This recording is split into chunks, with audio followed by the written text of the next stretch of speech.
Hello guys, welcome to my channel. Kung bago ka lang dito, please subscribe to my channel at i-hit mo na rin ang notification bell para nang sa ganon ay ma-update ka pa sa mga susunod kong video. Ang ituturo ko pala sa inyo ngayon guys ay 10,000 Reasons or Bless the Lord by Matt Redman. Bago pala tayo magsimula sa ating tutorial guys, gusto kong malaman ninyo na apat yung chorus na gagamitin natin sa kantang 10,000 Reasons. Pero ang kagandahan ay isang chorus lang ang ituturo ko sa inyo ngayon kasi yung apat na yon ay the same lang sila ng chords and strumming pattern. Tapos sa verse 1, verse 2 at saka verse 3 guys, the same lang din sila ng mga chords and strumming pattern. Okay, malinaw tayo dyan guys. Bago talaga tayo mag-proceed sa ating tutorial, ipapakita ko muna sa inyo guys kung papaano tugtugin ang intro, chorus at saka verse 1. Kaya yun lang yung kakantahin natin guys, ang ipapakita ko sa inyo kasi yun lang man din yung ituturo ko sa inyo. Okay?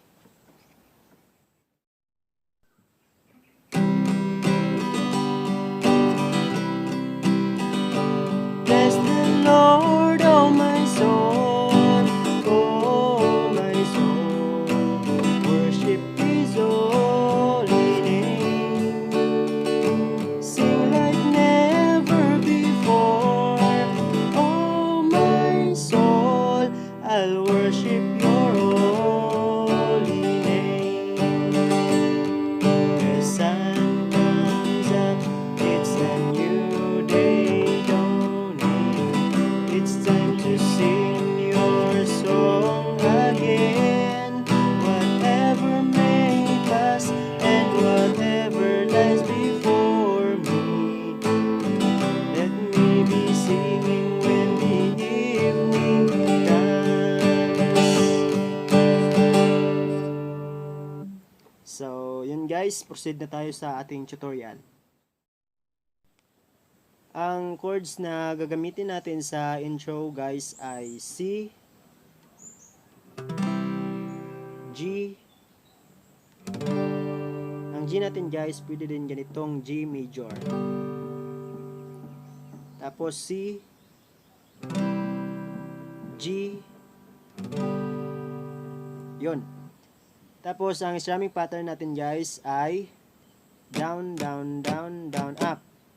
Ulit na mabagal. Down, down, down, down, up. Ayun. So, malinaw tayo dun guys. Ang next natin ay chorus. Pero bago tayo magsimula sa chorus, syempre, i-apply natin agad yung tinuro ko sa inyo na intro. Okay?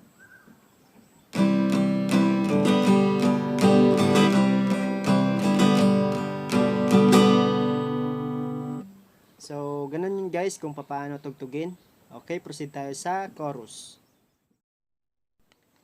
Ang chords naman na gagamitin natin sa chorus guys ay C, G, D, E minor, C, G, D, C, G, C, D, E minor, C, D, G, and G. Yon. Bago tayo mag-proceed sa strumming pattern guys, kung mapapansin nyo sa screen, meron akong nilagay na open and close parenthesis sa mga ibang chord. Sa mga ibang chords pala kasi marami, may S na chords. So, yun. Sa D chord naman guys na naka-open and close parenthesis, ang strumming pattern natin dyan ay down, down, down, down, up, down, down, down, down, up. Ulit na mabagal. Down, down, down, down, up, down, down, Okay, klaro tayo dyan guys. Ang chords naman na C, D, E minor na naka-open and close parenthesis, ang strumming pattern natin dyan ay every chord, 1 down. Okay, every chords, 1 down. For example, sa C, 1 down lang. Ganun lang din sa D, 1 down. And sa E minor, 1 down. Okay, malinaw tayo dyan guys. Ngayon sa mga chords naman na walang open and close parenthesis, ang strumming pattern natin dyan ay down, down, down, down, up. Ulit na mabagal. Down, down, down, down, up. Parang mabilis pa din. Ulit na mabagal. Down, down, down, down, up. Okay? Malinaw tayo dyan guys. Bago tayo mag-proceed sa verse 1, i-apply na muna natin yung tinuro ko kanina sa chorus. Okay? Bless the Lord, oh my soul, oh my soul, worship His holy name, sing like never before, oh my soul, I'll worship your holy name.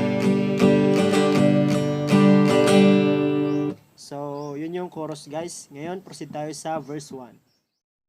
Ang chords na gagamitin natin sa verse 1 guys ay C, G, D, E minor. 2 times nating ulitin guys yung mga chords na sinabi ko. And the next ay C, G, D, A minor, C, G, D, G, and G.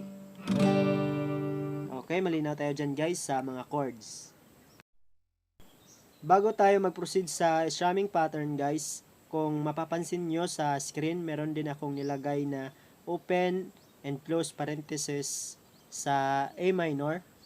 Ang rason ko dyan guys ay para malaman natin kung anong strumming pattern ang gagamitin. Okay? Malinaw tayo dyan guys. Sa A minor na naka-open and close parenthesis guys, ang strumming pattern natin dyan ay down, down, down, down, up. Ang pag-strum natin dito guys ay parang may delay ng 1 second. For example, pag mag-down ka, pag mag-strum ka pala ay ganyan, delay ka ng 1 second, and then strum na naman, delay na naman ng 1 second, and then strum naman, delay ng 1 second, and then down. Okay? So, para malinaw guys, i-demonstrate ko to sa inyo na may lyrics. Ang lyrics sa E minor chord guys ay before me. So, ganito yan guys. Before me.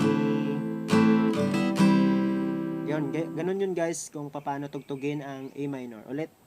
Before me. Yun. So, malinaw tayo sa A minor chord guys. Next, sa mga chords na walang open and close parenthesis, ang strumming pattern natin dyan ay down, down, down, down, up. Ulit na mabagal. Down, down, down, down, up. Okay, klaro tayo dyan guys. Ngayon guys, ang sunod nito ay chorus. Pagkatapos ng chorus ay verse 2. Pagkatapos ng verse 2 ay chorus ulit. Sunod verse 3, chorus ulit. So, yung verse 2, verse 3 ay the same lang sa verse 1. So, hindi na natin ituturo. Ang the rest na chorus guys ay the same lang din naman sa chorus na tinuro ko kanina. So, hindi na natin ituturo yon. Ngayon, proceed tayo sa kanta. Ngayon guys, i-apply na natin lahat-lahat ng mga tinuro ko sa kanta. Okay? Whole songs na to guys. Kasi dito na magtatapos ang tutorial natin. Okay?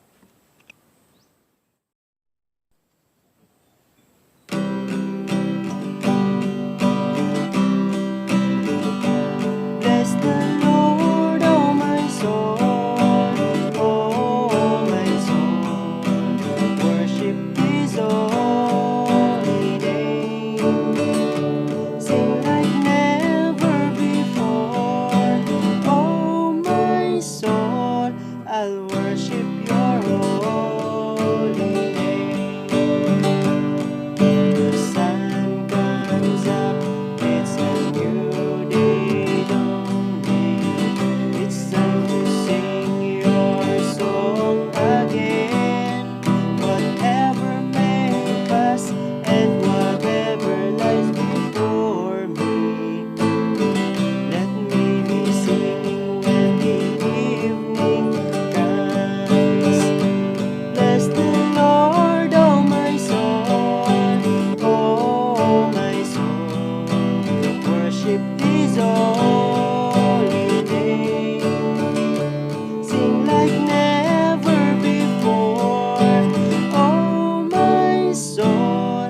dito na magtatapos ang ating tutorial guys.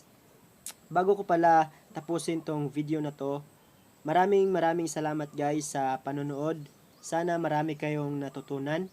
At sana wag nyo kalimutang mag-subscribe sa aking channel at i-hit nyo na rin ang notification bell para nang sa ganun ay ma-update kayo sa mga susunod kong video. Okay? Again guys, thank you so much for watching. Have a nice day. God bless and see you on my next video. Bye!